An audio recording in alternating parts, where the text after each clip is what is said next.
சித்தா, ம் இந்த அக்கா யாரு?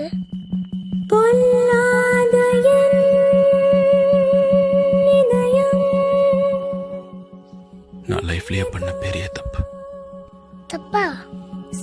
ம் என்ன தப்பு? அது உனக்கு சொன்னா புரியாதுடா.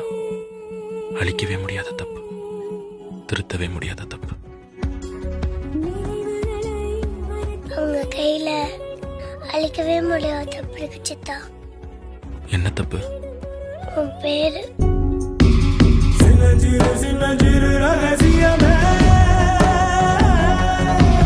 சின்னஞ்சிறு சின்னஞ்சிறு ரகசியமே.